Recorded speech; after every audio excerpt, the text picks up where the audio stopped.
Short versus long. Yeah, we're talking positions. All right. These are concepts, and it was something that I wanted to touch on because a lot of the time people will throw around, I'm short this, I'm long that. And while at the surface, it's pretty self-explanatory, I think, with the Google search that means that you are either just bearish or bullish on a stock. I wanted to get into the actual intricacies of what's happening there because if you're a beginner investor, if you just got a small long-term portfolio and you're just buying shares of stuff and letting your money grow, that's good. But it's good to be aware that shorts are a thing that exist also in case you ever want to take things up to the next level. So here we go. So we're going to talk long buying versus short selling. Got it broken down. Just 4 slides. Easy one. Let's go. First of all, long buying. Here's our alpha Chad long buyer. Going long is, like I said, what we think of as traditional stock purchase. Stocks are bought, owned outright. Upward move in the share price means profit. You sell it for more than you bought it for. Got it? Good. Easy. Short selling. This is where it gets a bit more nuanced. Here is our crying beta short seller that just got margin called. So short selling is where you sell shares on margin and then you owe those shares to the broker. And a downward move in the share price means profit. So in very simple numbers, if you buy Apple if you short sell, I should say, Apple at $100 and then Apple goes down to $90, you have now made $10. The intricacy of what's happening there is you sold that share of Apple on margin at $100 and then you bought it back for $90. And so therefore you made $10 of profit. It's not actually, you think about selling as always meaning closing a position. With short positions, you sell to open and then you buy to close. But when you buy to close, if you have made a profit, you will actually get money. It's not like you have to buy with additional money. You do need a marginal account to short sell on every broker, to my knowledge. There may be some where you can short sell on a cash account if you're really tight within a certain range or something. But for the most part, you need a margin account. And an upward move in the share price leads to losses. A big enough upward move results in a margin call. Margin call, which I will talk about at length here in just a second as we get into risk assessment and advantages and disadvantages. But a margin call is where your position becomes so red that the cash that you have sitting in your account can no longer cover the loss. So if you... There's an entire movie called Margin Call also. Yes. And if you buy if you short sell that same share of Apple at $100 and you have $50 extra of cash sitting in your account, and then Apple goes up to $200, you are $50 over what the cash in your account can cover, and therefore you get a margin call. It's the call nobody wants to get. Nobody wants to get margin called. It's quite a traumatizing experience, I hear, from those who have been margin called before. I think I'd shit my pants, honestly. It's one of the scarier things that can happen to you, especially as a trader like us. If you're a smaller portfolio trader and you're kind of just you day trade for fun, maybe it's a little bit profitable, but it's by no means your main income, and suddenly you're getting a margin called. It's a scary thought. So don't get margin called. And I'll talk more about that as we move into risk assessment here. Short selling, decidedly riskier than long buying for that reason. Stocks can only go down to zero, but there's no upper limit on share prices. And that's really the big thing to me. And I don't know, I feel like this is something that people don't consider enough. But when you buy something long, if you buy that share of Apple for $100, and you buy 10 shares and you're $1,000 in, your maximum risk that you are going to incur is $1,000. If Apple goes to zero, you lose $1,000, and that's that. Nothing else happens, and Apple ain't going to zero. But when you go up forever, there's nothing ever stopping stocks that go upward. If you earlier this year decided that Nvidia was overextended and bought it short at 300, and it goes up to 900. And you don't know if it's going to go up over 1,000. There's nothing stopping stocks from going up.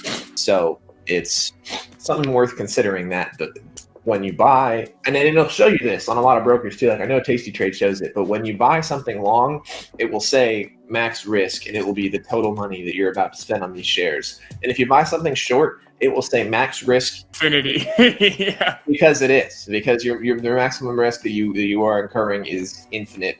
In theory, obviously there is There's a number for sure, but every stock, no matter what kind of run it's on, is going to slow down eventually and have a red day. But in hypothetically, your risk is infinite, and if it were to come out while you're short Apple that Apple is releasing a car and figured out how to cure cancer, then and Apple goes up to 1,000, you're 900% in the hole. And with long positions, you can only ever be down 100%. Short positions, that is not the case. You can be down 1,000,000%. It can happen. So something worth considering there, and I feel like that doesn't. You would get margin called before it got that bad, and your account would get shut down, and that trade would get suspended sooner than that, hopefully. But yes, but yeah, that depends on your broker and everything else. Yeah, and it's a real possibility, and I see people talk about dangers of margin calls or getting margin called, but I don't see anybody ever acknowledge the maximum risk thing very much. So I wanted to touch on that. And also, the company's goal is always to increase the share price. And we'll talk about that as we get into these advantages and disadvantages here. But companies want their share price to go up. Stocks want to go up, and so short selling makes it to where you're working against the grain, be a little bit riskier. That we're going to talk about here in this next slide. So advantages and disadvantages. Our Wardy's slide here wanted to sum everything up in one place. So with short selling, let's start there. With short selling, you can trade bear markets, which is nice. You can make money while the market's red, and they can be better in the short term. If you want to trade right now today, if you're a day trader, short selling allows you to trade no matter what the market conditions look like. But disadvantages: shares are borrowed when you short sell, which gives you the potential for margin calls. It works against the grain, as I was just saying. Companies want to make money. Companies want their share price to go up. So when you're betting against a company, you're betting against what they're trying to do. And obviously stocks do go through long red cycles. We see it all the time. And there's no, you can't just go up forever. And as the last point says, usually not great in the long run. The longer that you hold the short positions, the more and more you increase your likelihood of starting to get burnt, because stocks want to work up. Bear cycles are just that, cycles, as are bull cycles. But things trend upward, especially with big companies. Things trend upward. S&P 500 companies. So if you're going to short Apple for the day or the week, that's fine. But once you start talking about shorting a company like Apple for months and months, probably not going to be the best idea. Long buying, sort of just the inverse of everything. Man, my nose is so itchy. I'm about to lose my mind. Shares are owned when you buy long. So like I said, maximum risk is only 100%. You own the shares. If they move up, you're working with the grain. Good stuff. Better long-term. If you're going to have a long-term portfolio, you're obviously not going to have it riddled with short positions. Most of your stuff is going to be buying good, strong companies that are going to grow, as opposed to trying to bet on companies that are going to fail. And it's more comfortable to average down with long buying as well. I decided to throw that in there right at the last second because it is. If you short sell something at 100 and then it goes up to 110 and you want to short sell more at 110 and hope that it goes down to 90 or back down to 100 and then you break even or whatever you want to do, you can do that. You can average down on short positions, but you incur a lot more of that bad risk when you do that. And it's less comfortable to average down on something that you can lose 1,000% on than it is to average down on something that you're only going to lose 100% on. Disadvantages, however, only tradable when a stock is bullish or in a bull market, however you choose to look at that. But you're looking for upward moves if you're going to be buying long, and they're not always great in the short term. If you are wanting to do some type of aggressive intraday, intra-week trading, and you're only wanting to go long, whether that be call options or long shares. Often you're not going to be able to find a lot of stuff that you want to trade if it's the market's in a bear cycle, because everything is working downwards. So short selling definitely has its place, and is a good and can be a profitable strategy, but it's also a very dangerous one. Major firms, absolutely, you're shorting stuff a lot. Everybody remembers GME, AMC. That's because there was a lot of short pressure, which is maybe something that we could talk about in a different stream. But outside of those big firms where their trades probably are about 50-50 long and short, I would say, because they're executing trades sometimes just seconds apart on gigantic algorithms. Most people, you are a human doing your buying, and it's not algorithms doing the buying and selling for you.